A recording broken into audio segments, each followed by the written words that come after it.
Hello hi friends, ఈ రోజు కోవిట్ లో ఉన్న ఆహెల్ గ్రాండ్ హైపర్ కి వెళ్ళబోతున్నా. లోపలికి రాగానే ఇక్కడ 15th anniversary deals and offers ఉన్నాయి. ఈ డీల్స్ అండ్ ఆఫర్ పేజ్ ఇచ్చి మనల్ని ఇక్కడికి లోపలికి రాగానే ఇక్కడ ఆవు చాక్లెట్లు ఉన్నాయి. ఒక కేజీ వచ్చేసి 2 దినార్లు అంటే 586 rupees India amount. Mushroom box వచ్చేసి 790 రూపీస్ అంటే 230 రూపాయలు మన ఇండియా అమౌంట్. నెక్స్ట్ ఐటమ్స్ చూపించే లోపు మన ఛానల్ ని ఫాలో అండ్ సబ్స్క్రైబ్ చేయండి. ఈ డ్రై ఫ్రూట్స్ చూస్తా ఉంటే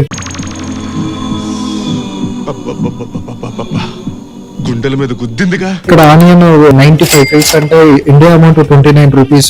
కానీ ఒక్కటి కూడా బాగలేదు. ఇంకా సైంటిస్ట్ వెతికినట్టుగా 4 ఆనియన్స్ వెతికాను, అవి కూడా హాఫ్ బాయిల్డ్ లేదా హాఫ్ స్పైల్ అయిపోయినాయి. కోడ్ లో వచ్చేసి అరటి పండ్లు కేజీలు చొప్పున అమ్ముతాంటారు. 590 పైస్ 174 రూపాయలు మన ఇండియన్ అమౌంట్ లో. ఇంకా అలా తిరుగుతూ కొన్ని ఐటమ్స్ తీసుకోవడం జరిగింది. అవి తీసుకుని నేరుగా క్యాషియర్ కాడికి రాగానే దినార్ 780 రూపీస్ అమౌంట్ వేశాడు. ఇండియా డబ్బులు ఎంత అవుతుందో కింద కామెంట్ చేయండి. ఈ వీడియోని చూసిపోయే ముందు లైక్ అండ్ సబ్స్క్రైబ్ చేసి వెళ్ళండి ఫ్రెండ్స్. అంతే మీకు వీడియో.